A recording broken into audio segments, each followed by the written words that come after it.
नमस्कार। सब भारतीयों की ये मान्यता है कि अभी कलियुग चल रहा है और हमारे ग्रंथ बताते हैं कि कली का संभाव्य स्थान कहाँ है। जुआ, मदिरा, कांचन, कामिनी इत्यादि में कली का संभाव्य स्थान हो सकता है। लेकिन पिछले कुछ समय में ऐसी कुछ घटनाएं घटी और मुझे कली का साक्षात्कार हुआ। लोगों को भगवान का साक्षात्कार होता है, लेकिन मुझे कली का साक्षात्कार हुआ। कली का एग्जैक्ट लोकेशन पता चल गया, उसका स्वरूप और उसकी कार्य पद्धति का भी पता चल गया। ऐसी बहुत सारी घटनाएं घटी और उसमें से कुछ नमूने मैं बताता हूं। नमूना क्रमांक 1, महाराष्ट्र के एक स्कूल की छात्राओं की सालों की गहरी दोस्ती टूट गई और वो एक दूसरे की कट्टर दुश्मन बन गई। बड़ों के जाति के झगड़ों के कारण। नमूना क्रमांक 2, भारत के प्राचीन विश्वविद्यालय नालंदा विश्वविद्यालय का पुनरुद्धार हुआ और इतनी आनंददायी हर्षदायी घटना के बावजूद देश में जल्लोष होने के बजाय ये बहस तथा ये जंग छिड़ गई, विशेषतः समाज माध्यमों पे, कि नालंदा को किसने जलाया। नमूना क्रमांक 3, गत सप्ताह हमने जो संसद में तमाशा देखा। ठीक है भाई, लेकिन इससे या इसमें कली का लोकेशन, कली का स्थान कहां से आया। विषमता और भेदभाव ये मनुष्य जाति की अनादि और गहन समस्या है। इस पृथ्वी पर ऐसा एक भी समाज और एक भी स्थान नहीं है कि जहां ये समस्या नहीं थी और नहीं है। ये किसी ना किसी स्वरूप में विद्यमान थी और है। जीवन एक प्रवाह है और तात्विक दृष्टि से देखें तो जहां विषमता है वहां प्रवाह है। पर्वत शिखर से जल समुद्र की तरफ प्रवाहित होता है, वो विषमता मिटाकर समतल होने के लिए। भौतिक शास्त्र यानी फिजिक्स के भाषा में जहां पोटेंशियल डिफरेंस है वहां करंट है। विषमता से समता की ओर जो प्रवाह है उसका नाम है जीवन। विषमता और भेदभाव ये दो भले एक दूसरे से जुड़ी हुई बातें हैं, लेकिन एक दूसरे से अलग है। विषमता नैसर्गिक हो सकती है, लेकिन भेदभाव ये पूर्णतः मानवीय है। विषमता यानी अपूर्णता और समता यानी पूर्णता। पूरा विश्व विश्व उत्क्रांति का चक्र जो भाग रहा है वो अपूर्णता से पूर्णता की ओर। पूर्णता यानी समता, और यही निसर्ग चक्र या इस उत्क्रांति का एकमात्र लक्ष्य है। और ये एकदम प्राकृतिक। सिर्फ विषमता है इसलिए प्रवाह नहीं हो सकता, उसके लिए माध्यम की जरूरी है।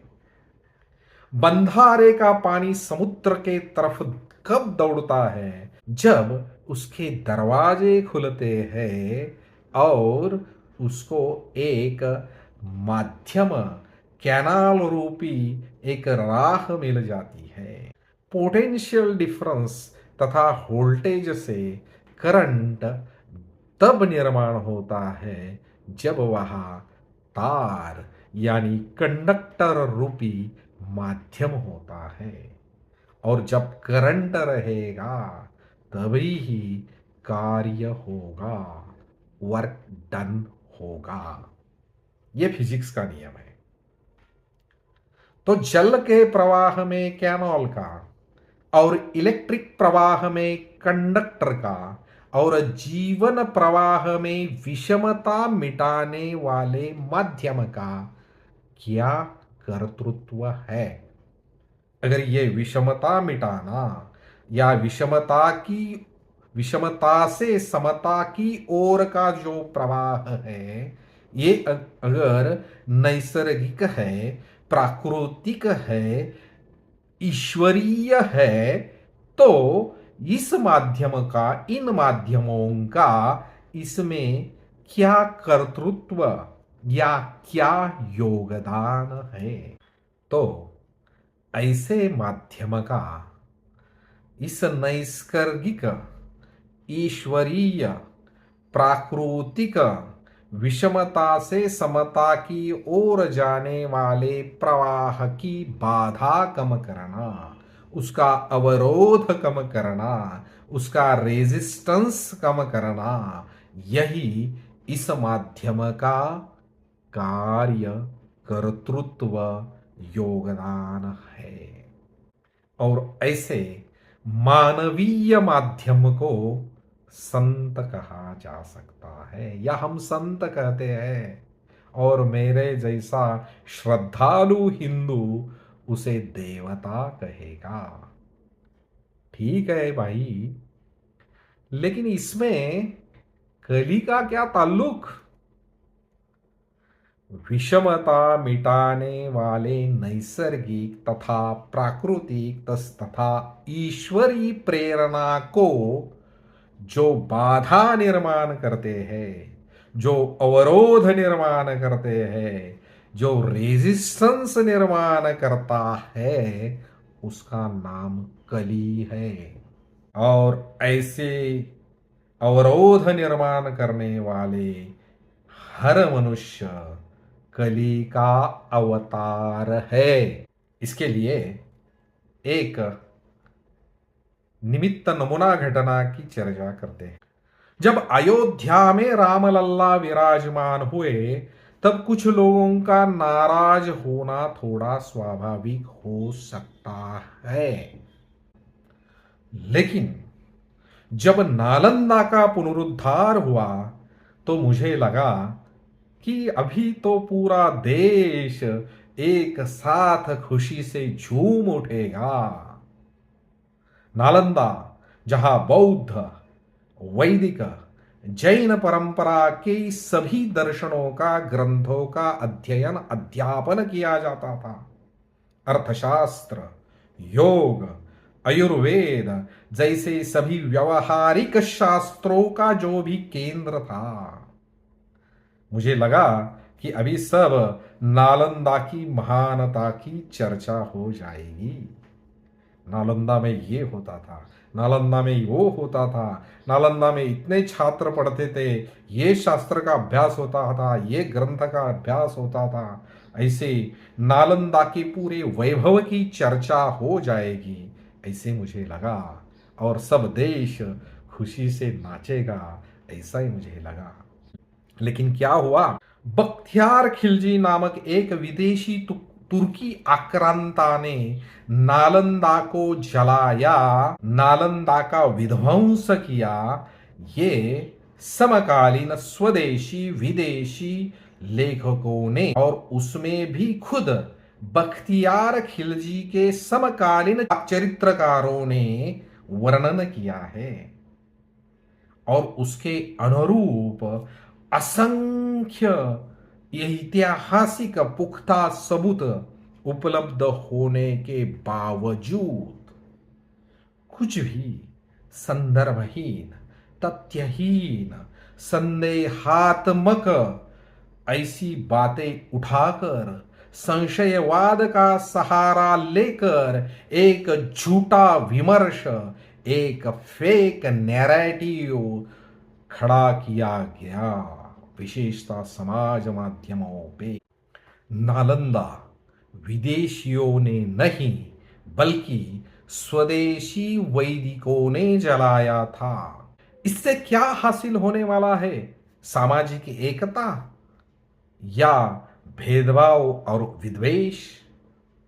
ये ऐसा विमर्श खड़ा करने वालों की भाषा क्या थी? ये भाषा वैदिक और बौद्ध, इनको एक दूसरे के सामने खड़ा करके विद्वेष निर्माण करने वाली भाषा थी। और इनका वेश था साम्यवादी इतिहासकारों का और उनके समर्थकों का। ना इनको बुद्ध में रस था, ना इनको वैदिकों में रस था, ना इनको खिलजी में रस था। उनको रस था और रस है भेदभाव, झगड़ा, द्वेष बढ़ाने में। और ऐसे काल नेमियों ने वेश धारण किया था साम्यवाद का। यह भयंकर और अत्यंत वेदनादायी है और यही कली का स्थान है, यही कली का काम है। और ये कली अकेला नहीं, इसकी फौज है और इसकी इकोसिस्टम है। यही जो झूठा विमर्श, फेक नैरेटिव, यही कली का प्रिसाइज परफेक्ट लोकेशन है। और ये लोकेशन पता करके ऐसे झूठे विमर्श से बचना चाहिए। जो विमर्श, जो कोई भी विमर्श भेदभाव, विषमता को बढ़ाता है, जो भेदभाव को बढ़ाता है, जो एक दूसरे को सामने खड़ा करता है और जातियों में, लोगों में, परंपराओं में, संप्रदायों में विद्वेष निर्माण करता है, वो विमर्श कली का स्थान है और उससे बचना चाहिए। और ये कली, उसकी इकोसिस्टम कैसी काम करती है? कुछ भी संदर्भहीन चीजें उठाओ, संदेहात्मक, संशयात्मक वातावरण निर्माण करो और समाज में झूठ फैलाओ, जिससे समाज में भेद बढ़े, जिसमें समाज में विषमता, भेदभाव बढ़े और एक आदमी, एक समाज दूसरे समाज के सामने खड़ा हो जाए और एक दूसरे का विद्वेष करना लगे। ये इस कली का काम है और ऐसे कली से हमें बचना है। और कैसे बचे? पहले तो इसका खंडन करके इस कली को पराभूत करना है और शायद उसके लिए अभ्यास की जरूरत पड़े, लेकिन कम से कम खंडन नहीं कर सके तो हमें इसका निषेध करना चाहिए। और ये ध्यान देना चाहिए कि एक कली का जो काम है, एक कली का जो कार्य है, इसमें हम उसका अनुयायी ना बने, उसके इकोसिस्टम के एलिमेंट्स, उसके इसके इकोसिस्टम के पार्ट हम ना बने। ऐसे विचार, ऐसे विमर्श को फैलाने से हम रोके, यानी ऐसे मैसेजेस और ऐसे संदेश आगे फॉरवर्ड ना करें। और ये बहुत हो रहा है, ये झूठा विमर्श, फेक नैरेटिव कुछ भी निकालना है, कुछ भी खींचना है और समाज में फेंक देना है। कहाँ से कुछ भी उठाओ, संदेहात्मक, संशयात्मक और थोड़ी-सी संदर्भहीन बातों को बढ़ाओ और समाज में फेंक दो। ये चल रहा है इस फेक नैरेटिव के कारण।